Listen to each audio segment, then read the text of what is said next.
Good afternoon, everybody. I take a very special pleasure in introducing our speaker today, and not just because his name is Gregory. There are not so many people named Gregory, actually. So that's right.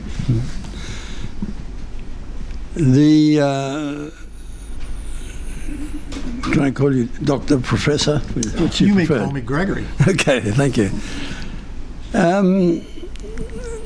Also happens to speak perfect Chinese. I've just tested it, and it's got the gold standard. And obviously I'm biased because I speak a bit of Chinese too. But no, I'm particularly interested in his topic. And the group of concerned scientists for which he works, and his ability to travel in and out of China and to get to know, I've discovered, many of the people actually working on nuclear questions in China. So if there's anybody better informed to tell us what's going on in that area, I'd like to hear about it. But today he wants to talk about the overall question of nuclear weapons, and in the context, partly, I suppose, of North Korea. And I invite him hereby to speak. Thank you. Please. Thank you. So, Gregory Kulacki. My title is I'm a senior analyst and the China project manager for the Global Security Program of the Union of Concerned Scientists, which we call UCS, and which I will call UCS for short going in here. And I want to just say a few things about it so that you understand the work I do and the organization I work for, because I am speaking for the organization I work for whenever I speak in public, especially about these issues. So we're a nonprofit, non-governmental organization founded by scientists from MIT in 1969. And we do a lot of work on critical issues where public policy and science intersect. Well, that includes climate and energy policy, food and environmental policy, clean vehicle policy, and global security policy, especially nuclear weapons policy. We have something called a Center for Science and Democracy, which we try to help protect the independence of scientists who works for government at all levels in the United States, and to defend the integrity of the work they produce. We have a staff of about 180 people, an annual budget of about $32 million that comes from close to 500,000 individual supporters. We conduct research, we produce reports, but we're not a think tank. We lobby the U.S. government in defense of the policies we'd like them to adopt. And because we do that, we don't take any money from corporate interests or any money from the government. So it's all individual donations and some foundation grants, very small number of foundations grants. Now the part of the program I work for, this China project, exists to do one thing mainly, which is to facilitate dialogue between China and the United States on nuclear arms control and disarmament. And this includes discussions on the closely related issues of missile defense and space policy. And we've been doing this now since the mid-1990s, early 1990s actually. So what am I doing here? Why am I in Japan? And actually I've been coming to Japan now for since 2009, because Japan is the single biggest obstacle I face in my job. Japanese policies on nuclear weapons are the single greatest obstacle to dialogue between China and the United States on nuclear weapons policy. That's why I've been spending so much time here over the last 8 or 9 years. They have their preferences. The Ministry of Foreign Affairs has their preferences, and I want to talk a lot in detail about those preferences today because I don't think they're very well known in Japan, and how they influence U.S. and China policies, but also how, in the current context, Japanese preferences on U.S. nuclear weapons policy could derail the talks on North Korea on the question of denuclearization. Now, I first became aware of the impact of what are turning out to be very intimidating and powerful lobbying efforts by the Foreign Ministry of Japan on the nuclear weapons policies of the United States in March of 2009. And I've been investigating that lobbying effort on the part of the Foreign Ministry ever since. It started when we learned, simply because a board member of UCS was involved in this commission, that Japanese officials participated in the proceedings of this commission, which was set up by the Congress to give advice to the Obama administration on U.S. nuclear weapons policy. And it was chaired by two former U.S. Secretaries of Defense, William Perry and James Schlesinger, and so in shorthand in the U.S. it's often referred to as the Perry-Schlesinger Commission. Now, on April 10th of this year, in response to questions from a member of the Diet, Representative Seiji Osaka, the memo that I'm going to show you later in the presentation today that was presented to this commission by Mr. Akiba, Takeo Akiba, who is now the Vice Minister of Foreign Affairs in Japan. His memo and all of the Japanese presentations to this commission have become a matter of controversy, and Mr. Representative Osaka asked the cabinet whether those officials were speaking to this commission in a personal capacity or whether they were speaking for the Foreign Ministry of Japan. And the cabinet response to that question, which was submitted in writing, and so there was actually a vote, and the cabinet returned a written response, was that yes, they were acting under the direction of Foreign Minister Nakasone at the time, and that they were acting in an official capacity and not in a personal capacity as simply knowledgeable people presenting their views to the commission. Now, we heard about the memo because of our board member, but also because this created a stir, an enormous controversy, a lot of talk in the U.S. arms control community about what Japan was telling the Obama administration and Congress about what it wanted out of U.S. nuclear weapons policy. A lot of these things have been rumored about and talked about in secret for a long time, but they were never made so public before in the United States. So it was a bit of a sensation. And the heart of the sensation is what they were asking for was for the United States to return, to redeploy U.S. tactical nuclear weapons in Asia. That's what they wanted. That's what they still want. That's what they're still lobbying for. That's why they're so supportive of the Trump administration's nuclear posture review. Now, I'm sure as you all know, there used to be quite a lot of U.S. tactical nuclear weapons in Asia, and a lot of them were deployed on the island of Okinawa when it was under U.S. control. But when the United States gave the island back, they had to remove, as a condition of the agreement, all the U.S. nuclear weapons from Okinawa, and they were removed from Okinawa. But I'm sure, as you also probably know, there was a side agreement in which Prime Minister Sato and President Nixon agreed to allow the United States, with consultation from the government of Japan, to put them back if they needed them, and to maintain storage facilities for those weapons in the meantime, in the event that they might need to be put back. And that's something to remember.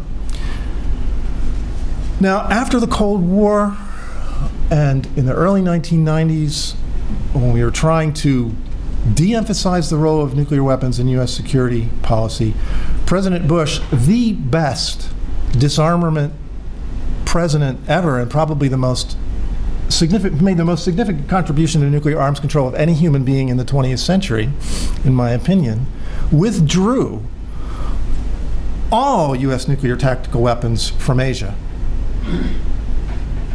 And most U.S. tactical nuclear weapons from Europe. We left a small number there that are still stationed there today that NATO pilots deliver by aircraft. Unilaterally. This wasn't part of a treaty, it wasn't part of an agreement, and it was done quickly on a unilateral basis. Is that well known? Yes. Now, in a recent public event, at the Brookings Institution. You can't see all the slides, the total slides. It's okay, though. It doesn't really matter. These are just pictures anyway. The woman who's pictured there is named Elaine Bunn. She served as the Deputy Assistant Secretary of Defense for Nuclear Weapons and Missile Defense Policy in the Obama administration. She was the second individual who did that.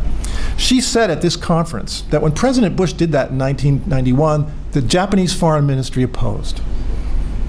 They were opposed to President Bush's decision to withdraw those tactical nuclear weapons from Asia, especially the nuclear weapons that were on U.S. surface vessels and submarines that visited Japanese ports. The Foreign Ministry opposed that. And as a compromise, and she was responsible for administering this policy as a younger person in the bureaucracy at that time, as a compromise, the United States agreed to take those nuclear weapons, the nuclear cruise missiles, and put them in a warehouse and keep them there in case we needed to put them back. And that was the deal, she said, the United States struck with Japan back in the 1990s.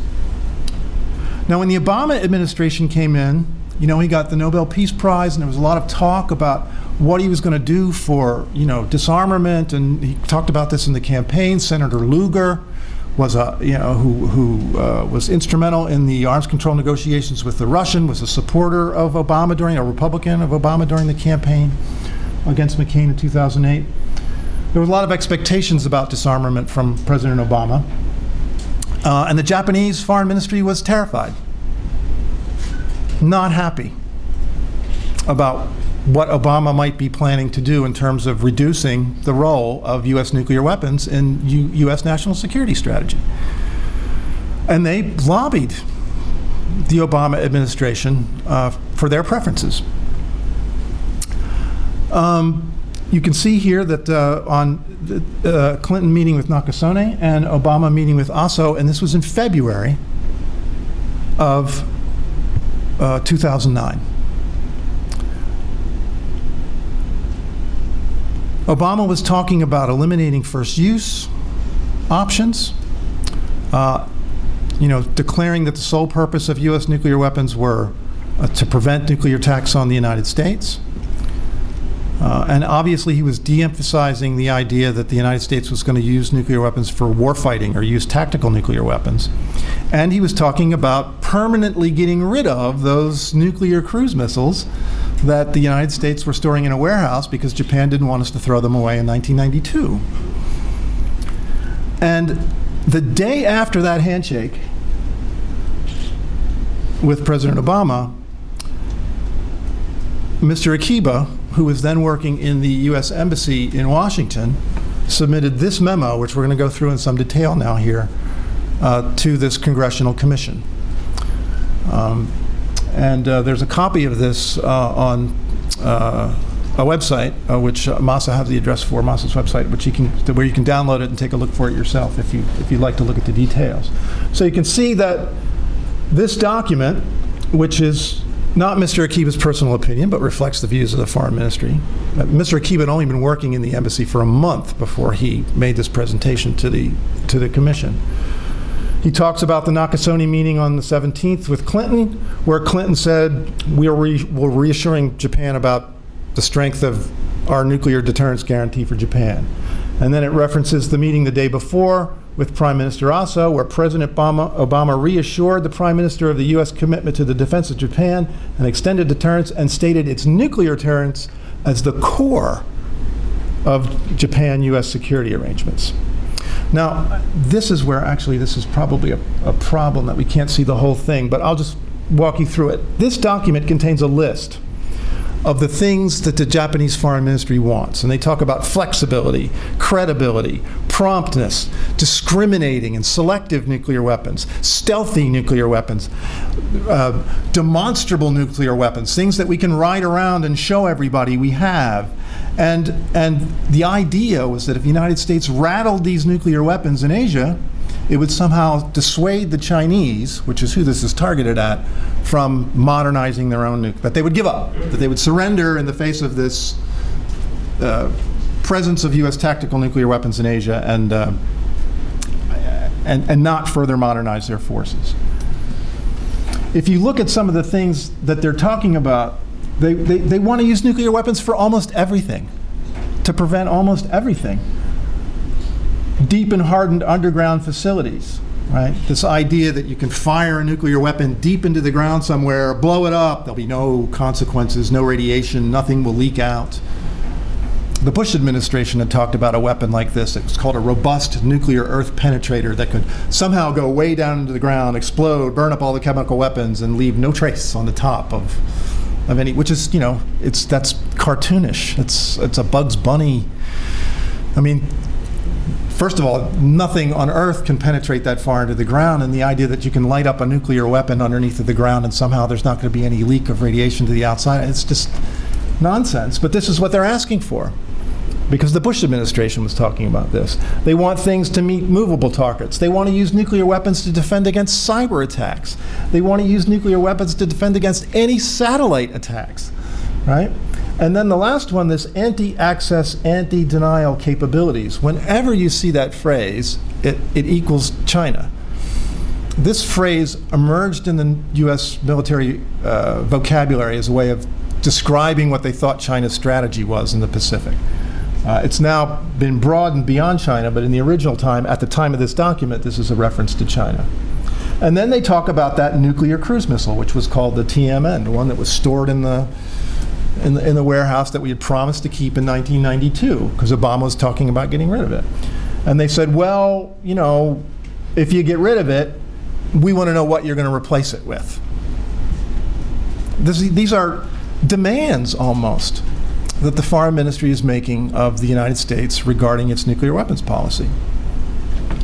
So they talk more about credible and prompt. Credible to the Foreign Ministry means small, as if there is such a thing as a small nuclear weapon.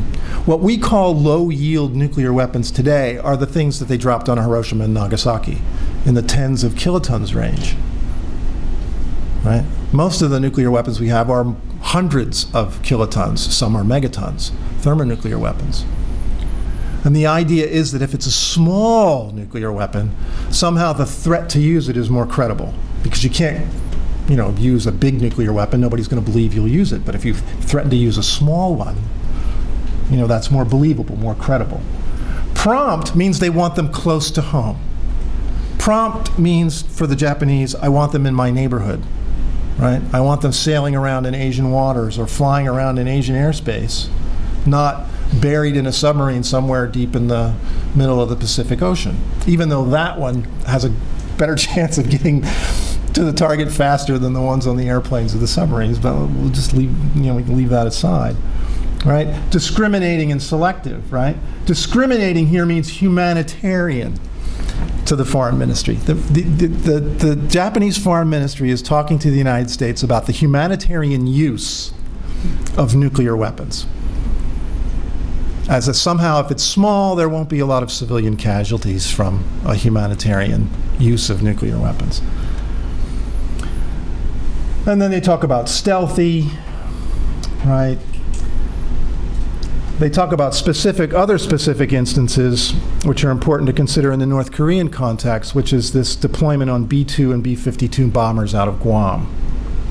If you remember in the fall, right, there was this whole thing about North Korea threatening to strike Guam, right? That's because the United States takes these planes that are nuclear capable. There actually are no nuclear weapons on them, but everybody knows that these are planes that can carry nuclear weapons, and we fly them over here, and we stick them in Guam, and we take them off from Guam, even though they could take off from Missouri just as easily, and we fly them around to Asia as a way of signaling that, yes, we're serious, we'll use nuclear weapons, you better be careful, North Korea.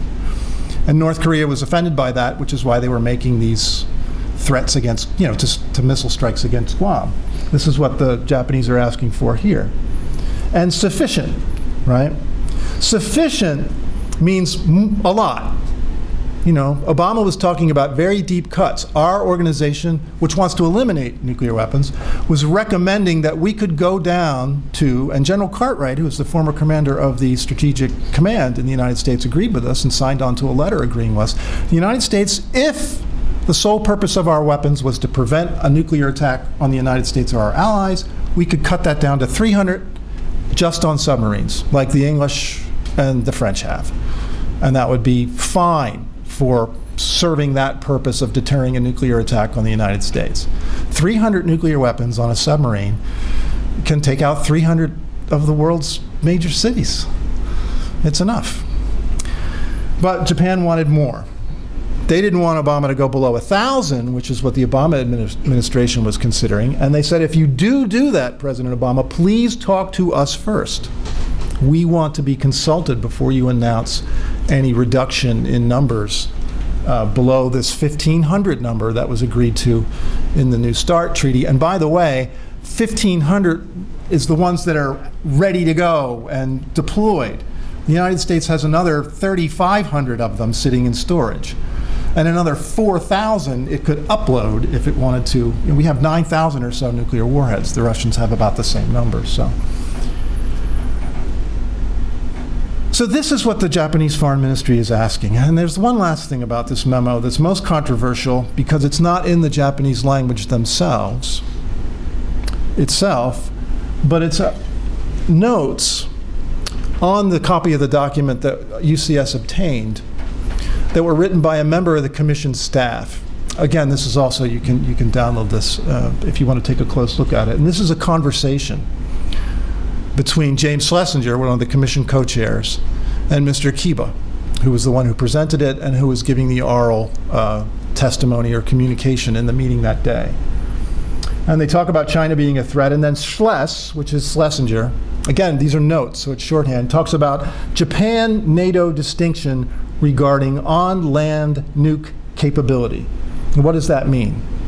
The difference between the extended deterrence the United States provides to NATO and the difference between what it provides to Japan is that NATO has nuclear weapons on its territory, it has its own planes, it has its own pilots who deliver those nuclear weapons. Japan doesn't have that. Japan has to rely on the United States to be the one that delivers the nuclear weapons. This is the distinction Schlesinger's talking about. And what Schlesinger's asking him is, how about if you change your policy so that you can be more like NATO? Which means US nuclear weapons in Japan and Japanese planes that carry those weapons and Japanese pilots who deliver those weapons. Sometimes this is called nuclear sharing in Japan. Right? AMB, which refers to Mr. Akiba, ambassador for short, he says, well, politically that's not possible. Japanese polity is not interested in revising that third principle of allowing nuclear weapons in Japan, right? But some quarters talk about revising the third principle. It's not clear who Mr. Akiba's talking about there. Is he talking about himself? Is he talking about the foreign ministry? Is he talking about just some scholars somewhere in Japan? It's not clear. But some quarters in Japan talk about revising that third principle, but it's not a political reality. Nevertheless, we still feel threatened by China. So Schlesinger comes back to him and says, storage sites on Okinawa without weapons. And Akiba's answer was, sounds persuasive to me. Which looks like Mr. Akiba is agreeing to construct storage sites for US nuclear weapons on US military bases in Okinawa. And, the weapons will come later. So for the time being, they won't have the weapons. We'll put the weapons in there later. Now, is this conversation important? Is this presentation to the Japanese Foreign Ministry to the U.S. important? Did it influence U.S. nuclear weapons policy? Or is it just, one of these meetings that people have and you collect some information and things go on as usual? It's hard to know for sure. But one of the other things they talked about here is consultations. We need to talk about this more, right, after this meeting is over. And what happened in the Obama administration as a result of this conversation, this very same conversation, is that the United States and Japan created something called the Extended Deterrence Dialogue. They institutionalized these conversations about nuclear deterrence. They'd never done that before. In the entire history of the Cold War and the relationship between Japan and China, they never had formal consultations on US nuclear weapons policy before. Now they have them. They meet twice a year. And they meet every year to talk about that. And we haven't been able to get any information, not even a list of attendees at these meetings, even though we've been trying for 7.5 years now. Now, the first two directors of that extended deterrence dialogue were Mr. Akiba, who presented the memo that day, who's now the Vice Foreign Minister, and that individual whose name is Bradley Roberts. He was the first Assistant Secretary of Defense for Missile Defense and Nuclear Weapons Policy in the Pentagon for President Obama before Ms. Bunn, who we talked about before. Mr. Roberts, after he left the Pentagon and turned the job over to Ms. Bunn, wrote a book. And that book is called The Case for Nuclear Weapons in the 21st Century, which should give you an idea of Mr. Roberts' perspective on whether we need nuclear weapons or not. And the choice of an airplane for the cover is not incidental, because Mr. Roberts is strongly in favor of redeploying U.S. tactical nuclear weapons in Asia. This is not a secret. He's been making this argument in dialogues with the Chinese, for example. He's brought this up numerous times. He was the director on the American side, and Mr. Akiba was the director of this extended deterrence dialogue on the Japan side. And I just want to give you, before I stop and open it up for questions, a few of the quotes from his book where he talks about what happened as a result of these conversations, right? So he talks about improved cooperation, right, that begins in 2009 with these dialogues, right? He talks about those consultations focused on U.S. declaratory policy, which means what are we going to do with nuclear weapons, right? What do we say nuclear weapons are for, right? And for extended nuclear deterrence, right? And he talks about the fact that Obama considered the views of its allies in Northeast Asia before rejecting sole purpose formulation. In other words, Mr. Roberts is saying here that because of Japanese concerns, President Obama rejected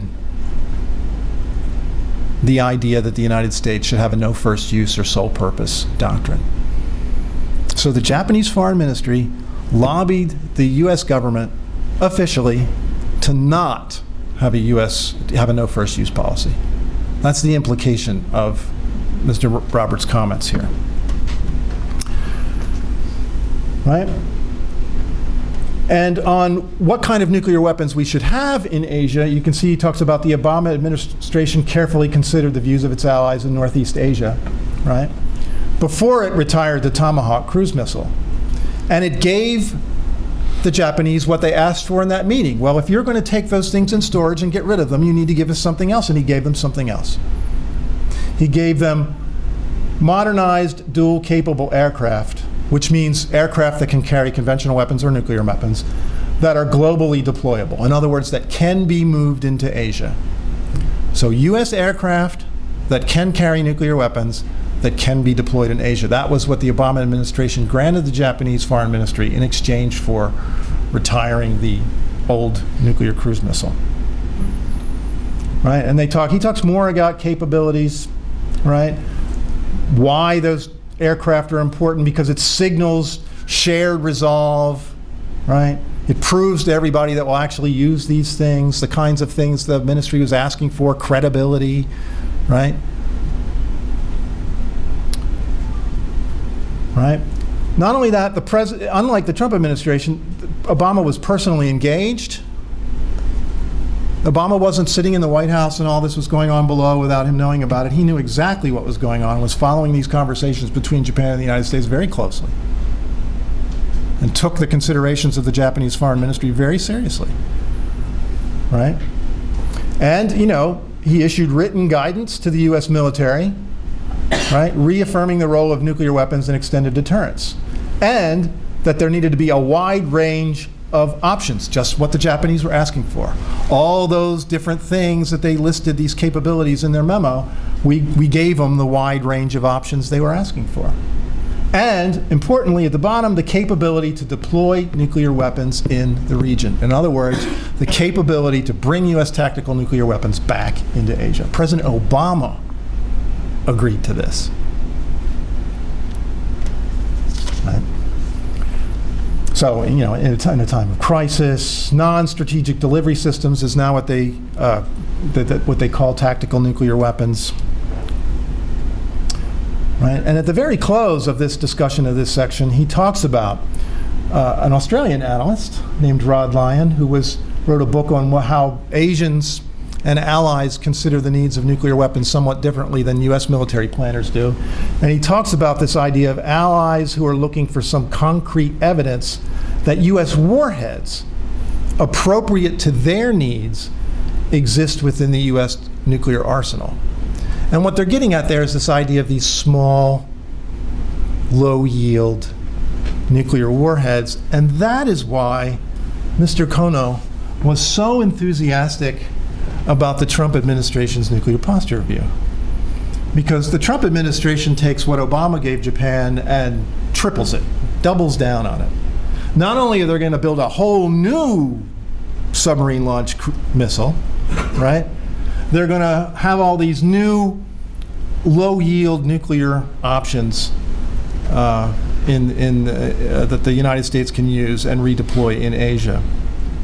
If you look at the Trump posture review, it talks about flexibility and responsiveness, the things that are in the Japanese Foreign Ministry memo. It talks about, maintaining the capability to forward deploy nuclear bombers and dual capable aircraft around the world, including in Asia, right? That we're going to, modify some SLBMs in the meantime while we're building this new nuclear cruise missile that we can put back on the submarines like we used to have before, 1991 and 1992, right? So that we have a non-strategic response presence. In other words, a nuclear warfighting capability back in Asia. That's what the Trump administration is arguing for. And the reason it argues for that is because it feels like we need those to tailor deterrence, right? Just to have this adjusted thing that the Australian scholar was talking about, right? To assure the Japanese and to have all these various different options that we can use in all these very different attack scenarios, and they're all aimed at the Chinese. And we know, not just from the writings and this idea of a new Cold War between China and the United States, China has a much stronger conventional military than it used to.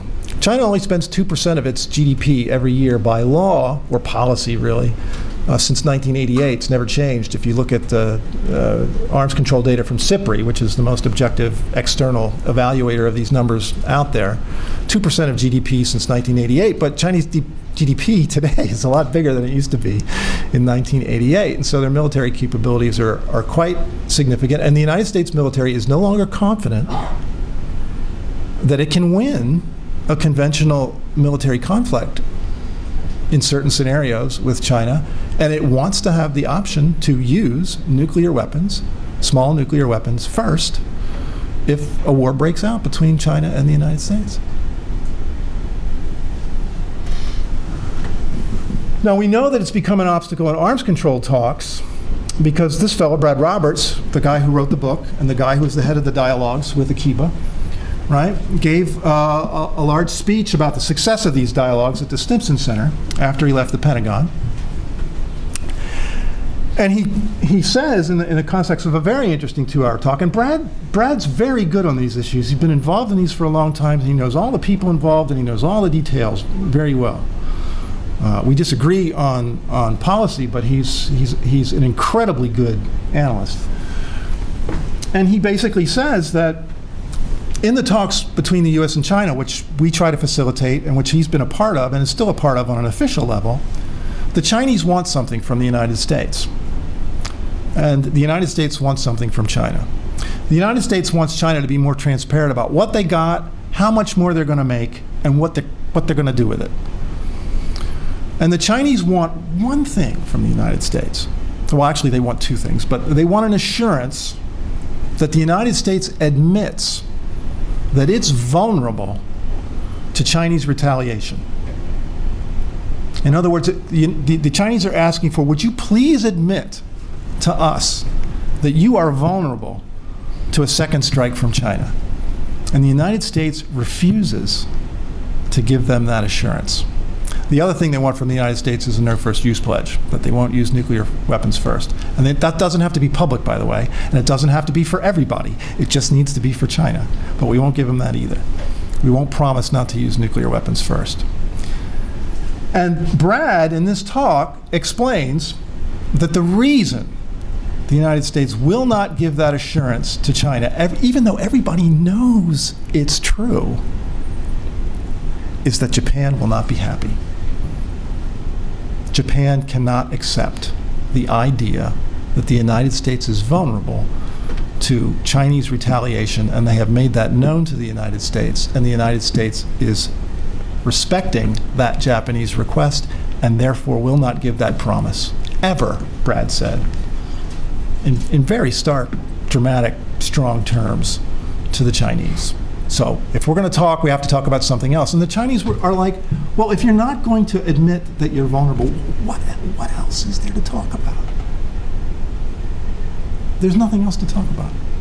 And so at the moment, there's really no meaningful dialogue going on between the United States and China at all on nuclear weapons policy.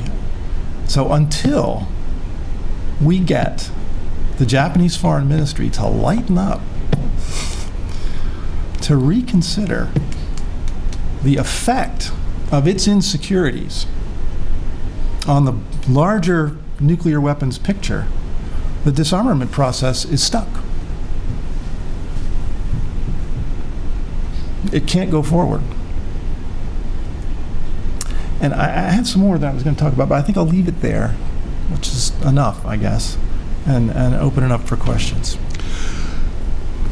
Well, it's not enough, but it's very rare that one gets such a detailed inside view of what goes on. I mean, I've worked as a diplomat and as a journalist, and I know how hard it is to get the sort of information that we've just received, and also the reference to the sources of that information. Really, thank you very, very much for that. And in particular, I hope you can expand on this, the myth of the small nuclear weapon. Right. You say the smallest possible one is the one that wiped out Hiroshima. Well, the United States actually has one warhead that it's just remodified that has a yield as small as 0.3 kilotons, the B-6112, which is the one that would be deployed on dual-capable aircraft, the one that would be sitting in storage facilities in Asia. So there are smaller weapons, smaller nuclear weapons. And the United States, by the way, and the Trump administration wants to make new low-yield weapons. The United States already has quite a lot. We have 7 different warheads. Several of those warheads have adjustable yields, meaning you can sort of turn them up and down. We have 11 different yield options, from 0.3 all the way up to 1.2 megatons.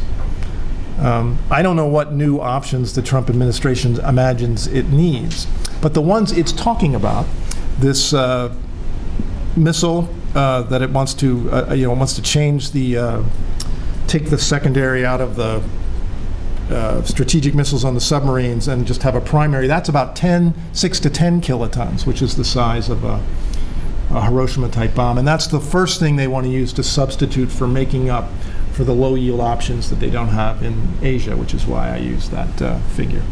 So there are weapons which are smaller, but they have... There's the B-6112 at 0.3, that's significantly smaller. Yes.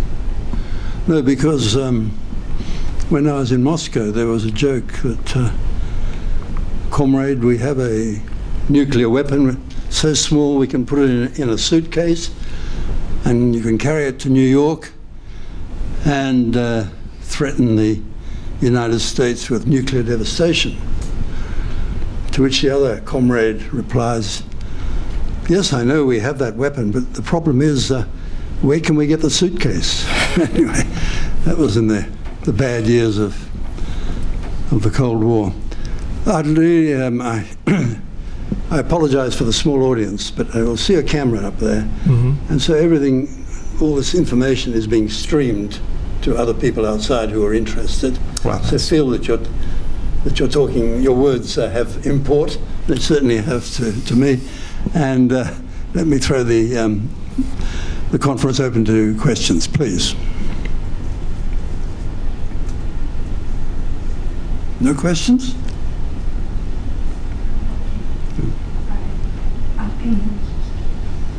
I'm wondering how... Can you identify yourself? Yes. My name is Kakuchi, and I work for University World News, which covers higher education. Can you tell me how real the threat of China is to Japan? Because it is in the white paper in defense is always identified as a real threat to Japan. How do you view that, Professor? Well, I know that the perception of China as a threat has been growing in the United States ever since 1989.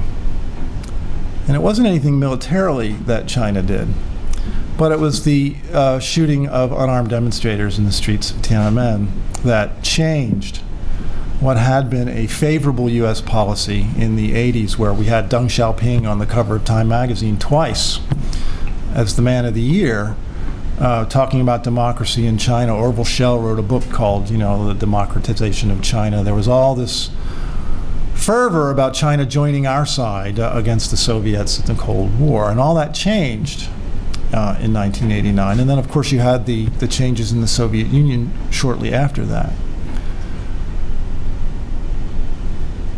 Those threats or sense of threats picked up a lot in 1995 when, in response to a visit by the former president of Taiwan to New York, to Cornell University, to his alma mater, the Chinese launched missiles into the territorial waters off the north and south of Taiwan. And there was a defector who had been participating in military exchanges with Harvard University, who brought a plan that was supposedly the Chinese plan for Jiang Zemin's plan for, capturing Taiwan, and this created a terror in the Clinton administration, and it affected one person in particular, which was Kurt Campbell, who was a sort of junior mid-level officer in the, I think it was the Defense Department at the time. And ever since the mid-1990s, there's been this gradual uptick, and you can see it in publications, of the idea of a China threat. It peaks again in the 1990s when there was something called the Cox Commission, where there was accusations that cooperation between China and the United States on launching civilian satellites was improving U.S.-Chinese missile technology, and there was a congressional commission, and there was a book by Bill Gertz called The China Threat, and it just explodes when the Bush administration is campaigning and Donald Rumsfeld is talking about secret plans for China to blow up all of our satellites and destroy our computer networks in an electronic Pearl Harbor. So this has been building for a long time. I was in China the entire 1990s. I was doing educational exchanges with undergraduate students. I got married there to a Chinese woman. My son was born there. In China, I lived there for 10 years. I have friends, I have family. In China, it's not a strange place to me. It's not a scary place to me. Going to China now is about exciting as taking a trip to, Pittsburgh. I don't see it on a personal level. In 2002, after I started to take this job, I noticed that there's a tremendous amount of misinformation in the U.S. intelligence reports. For example, on the satellite question. When I first took the job, the first week, first thing I got hit with was a person from the Air Force giving a presentation saying the Chinese had a killer satellite, right? A satellite that was small and sneaky and could ride up next to an American satellite, attach itself to there, and it would just hide there, right? And then, when the Chinese were ready to launch their war, they'd blow them up and destroy American satellites, and we'd be at an immediate disadvantage, and they would be able to use their inferior forces to beat our superior forces. And this is a myth that's been around for a long time.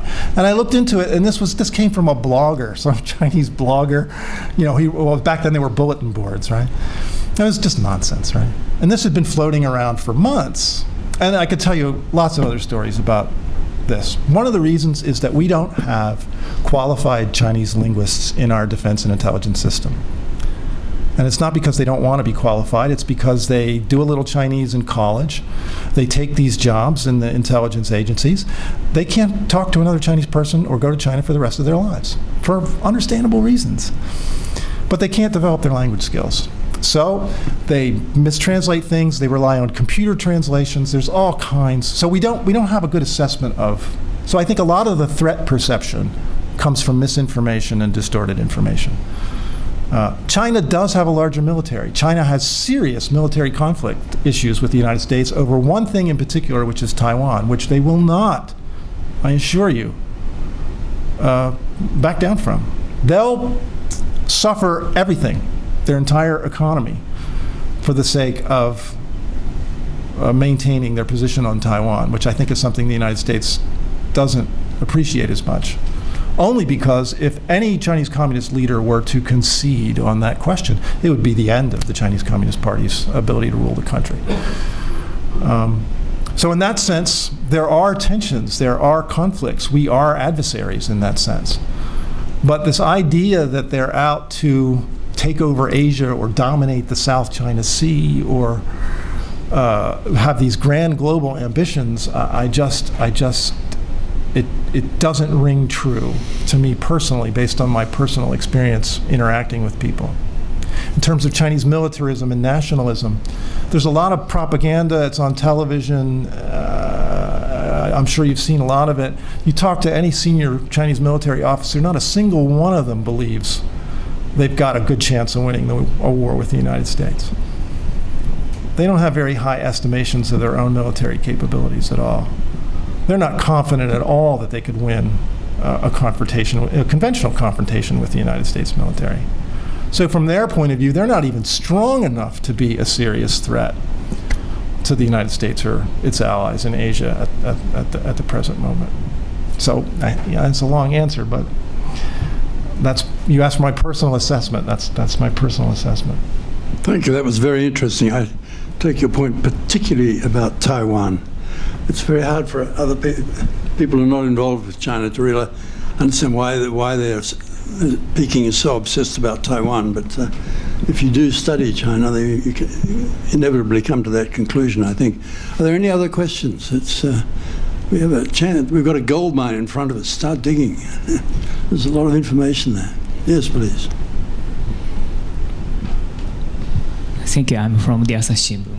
From? Asahi Shimbun, Fujita.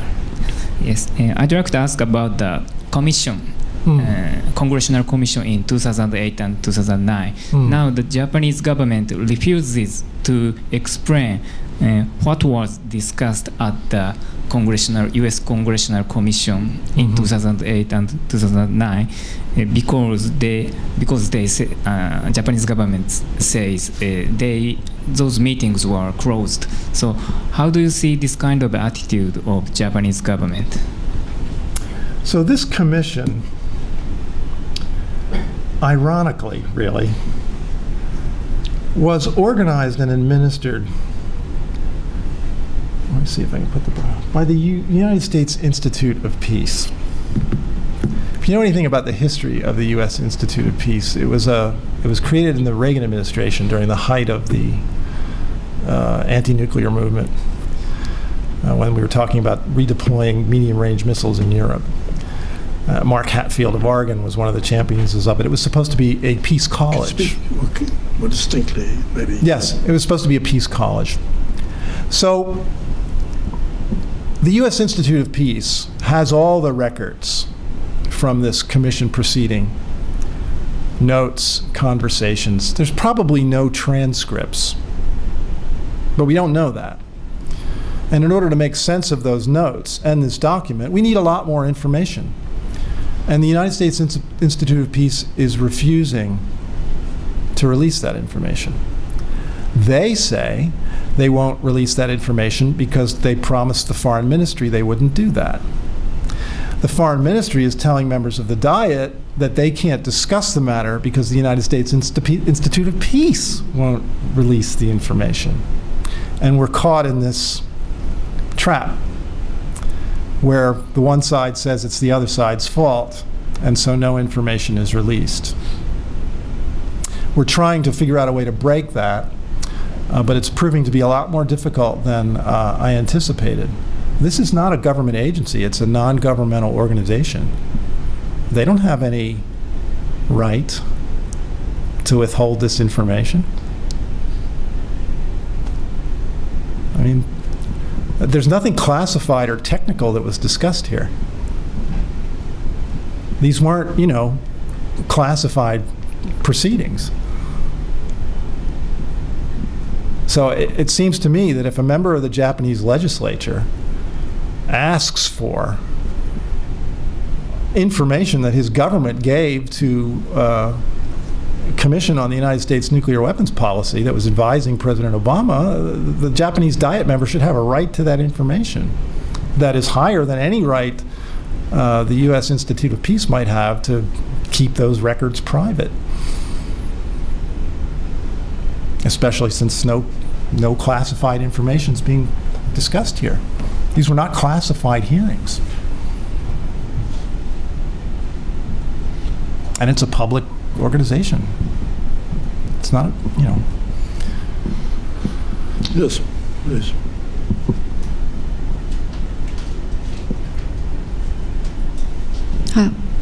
My name is Inoue Yuko.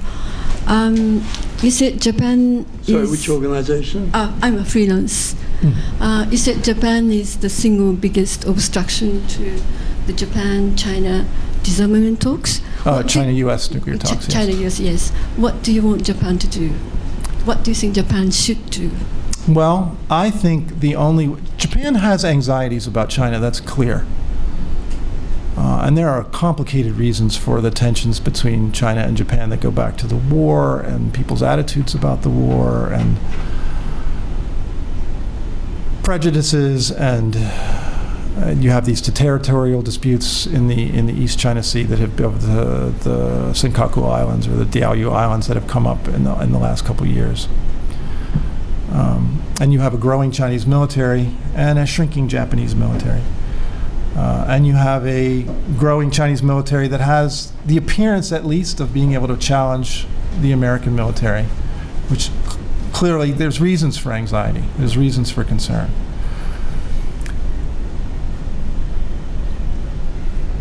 But the idea that the United States is not vulnerable to Chinese nuclear retaliation is crazy. Of course we're vulnerable, right? There's no perfect defense against missile defense. Will never be able to stop a Chinese missile from penetrating and landing in the United States. So admitting that doesn't seem to me to be anything other than stating the obvious. So I think if the Foreign Ministry were more aware of how difficult it is making discussions between the Chinese and the United States on nuclear weapons policy, maybe it hasn't thought this through, that maybe it would change its policy. I think the best way to do that is to actually have trilateral talks, which is something we're trying to put together now at the Union of Concerned Scientists with the help of the Ford Foundation and some others.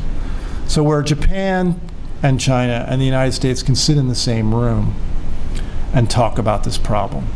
And maybe that'll be a way for the Chinese Foreign Ministry to feel a little bit more empowered and in control of these decisions, so that it has more confidence that it can make some concessions in the interest of greater security between all of the three parties. Thank you. Any other questions before we close? It's now 4 o'clock, so thank you very much for coming, and in particular, thank you for all the information you have given us. It's my pleasure. Thanks a lot for coming. Thank you for watching.